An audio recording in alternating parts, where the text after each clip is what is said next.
유튜브로 읽는 박정희 전기 6권 한 운명적 인간의 나상 박정희의 최초 해명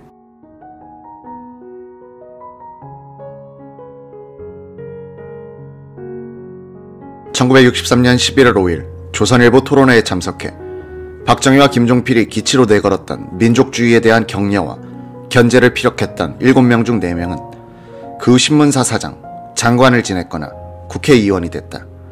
40여 년이 지난 지금 그들은 어떤 생각을 하고 있을까? 당시 서울대학교 정치학과 4학년이었던 김경재 전 의원은 그때 대학생들에게 매판 자본으로 인식됐던 기업은 이병철 씨의 삼성이었다면서 국익보다 사익에 몰입해 무조건 미국이나 일본에 기대는 태도가 대학생들의 비판의식을 자극했다고 회상했다. 당시 학생들은 제3세계에 대한 미국의 태도를 눈여겨보던 시절입니다. 미국은 자국의 이익을 중심으로 민주냐, 비민주냐의 결정을 내리고 있었죠.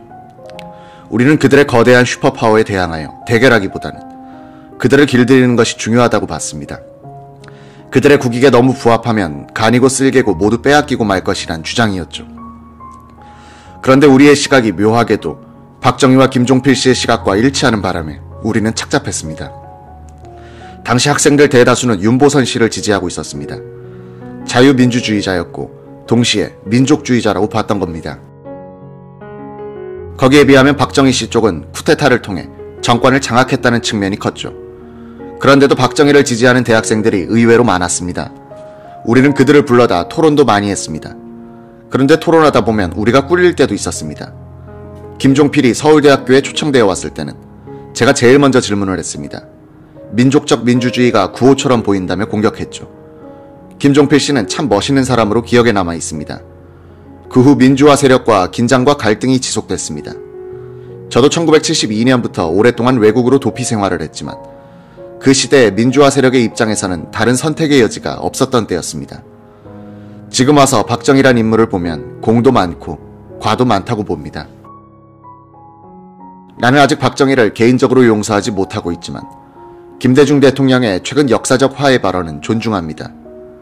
김경재와 동창생인 이종률 전 장관은 당시 학생들에게는 민족주의적인 시각이 팽배해 있을 때였다 라고 회고했다. 독재와 부정선거에 반감이 많았던 대학생들은 군부가 등장하자 암울한 시대라고 인식하고 있었습니다. 그런데 선거를 통해 박정희 씨가 대통령으로 당선되자 토론회나 강연회를 잇따라 열면서 과감하게 정치에 접근하기 시작했습니다.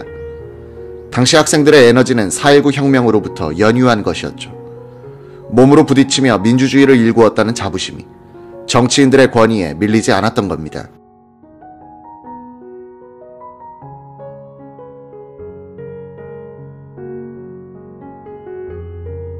그래서 행동하는 지성이라는 말이 유행하기 시작했죠. 전국적으로 대학생들이 10만 명이 안 될 때였으니까 지금의 대학생과 비교하기보다는 오늘날의 언론인 정도의 수준으로 보면 될 겁니다. 먼 과거의 역사가 된 그 시대를 지금 와서 다시 보면 박정희 씨가 2번 정도만 하고 김종필 씨에게 물려줬더라면 하는 아쉬움이 가장 많이 남습니다. 박정희 씨가 근대화를 통해 민주주의의 여건을 그것도 아주 크게 마련해 놓았다는 점은 기록에 남겨놔야 할 것입니다.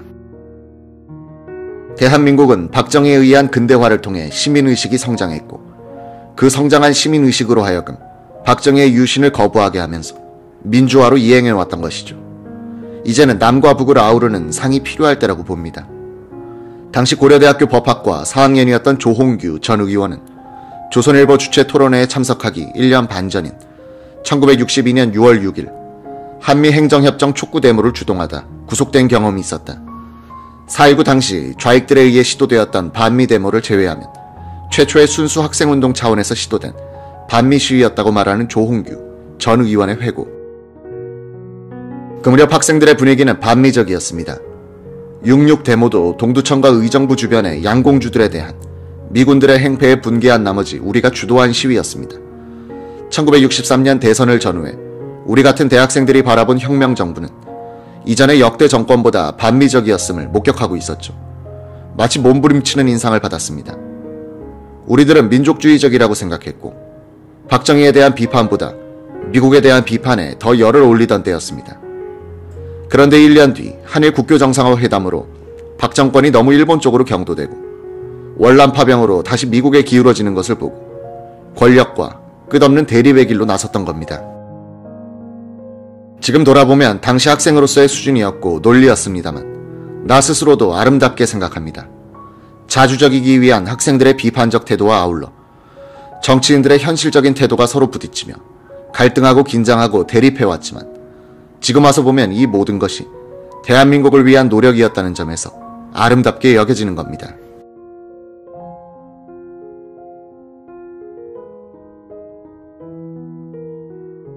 제5대 대통령 선거의 최대 쟁점이었던 박정희 후보의 사상 문제를 제기했던 야당 측은 대선 패배 후 6대 국회의원 선거운동 기간 중에도 계속 포문을 열었다.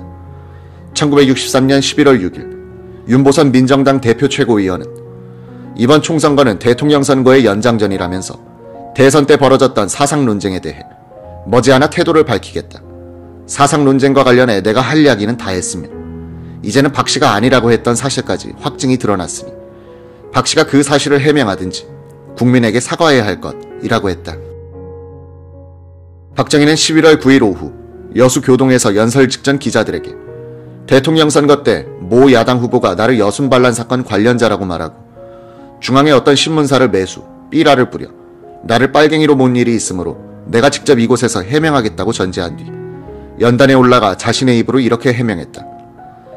친애하는 여수 시민 그리고 국민 여러분, 오늘 이 자리에서 여러분들을 이렇게 뵙게 된 것을 대단히 감개무량하게 생각합니다. 오늘 같은 그 말썽 있던 그 여수시에 본인이 직접 와서 시민 여러분들을 이렇게 접하기 때문에 거기에 대한 이야기를 몇 마디 하고자 합니다.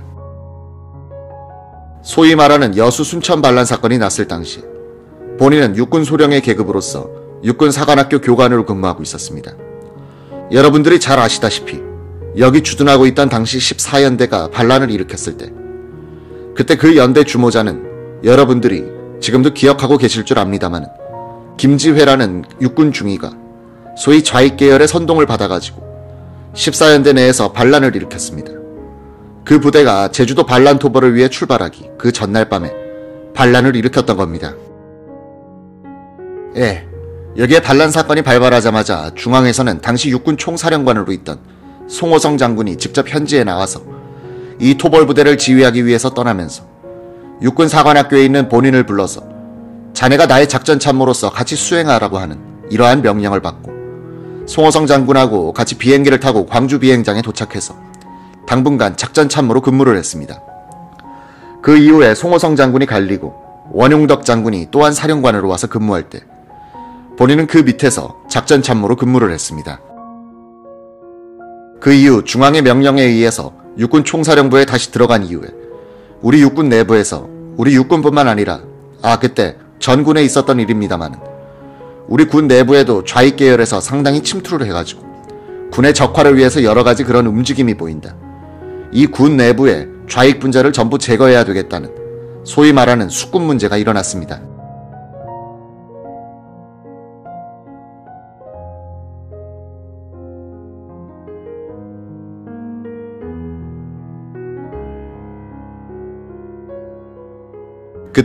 그때는 과거 해방 후에 자기 어떤 친구가 좌익에 조금 관여를 했다든지 또는 자기 형제들 중에 누가 좌익에 관련한 사람이 있었다든지 또 자기가 직접 그런 좌익을 하지 않았지만 자기 어떤 친척 중에 그런 일이 있었다든지 그야말로 사돈의 팔촌 중에 그런 무엇이 있었다 하더라도 전부 검열을 받아가지고 특히 어떤 사람이 개인적인 사감을 가지고 이러한 모략을 했을 때에는 전부 일단 검거가 되고 체포가 돼서 여기에 대한 준엄한 조사를 받았던 겁니다.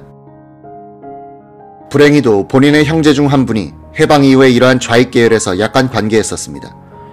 그 연줄로 말미암아 본인에 대해서도 아무개의 형이 그랬으니까 본인도 거기에 관계 있을 것이다. 이래가지고 당시 본인도 육군 수사기관의 체포영장을 받아서 들어가서 조사를 받았습니다.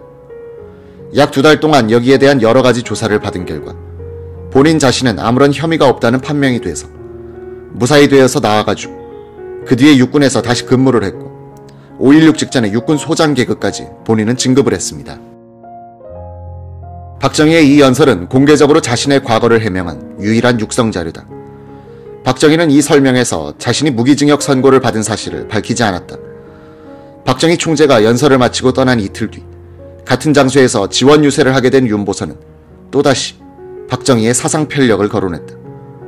이날 윤보선은 연설을 통해 내가 알기로는 박정희 씨 형 한 분이 대구 11폭동 사건의 주모자의 한 사람으로 총살을 당했고 국내에서 발행하는 모 영자신문에 박 씨의 다른 형 하나는 현재 북한 괴뢰 정권 밑에서 정보관계 실무자로 활동하고 있다는 기사를 읽었다고 주장했다. 윤 씨의 이 같은 주장은 최근까지 일부 사람들이 사실로 믿고 있을 정도로 전파력이 강했다. 박정희는 호남 유세 도중 추가 원조 문제로 상경했다가 11월 11일 오전 군산행 특별열차에 타기 전 기자들로부터 윤보선의 발언을 전해들었다. 그는 그 사람 이번에는 고발해야겠어 라고 하면서 나는 5형제였소. 그중 3형제는 고향에서 죽고 2형제만 남았는데 나하고 맏형인 동희 형이 고향에 생존해 계쇼 라며 손가락을 꼽아가면서 해명했다.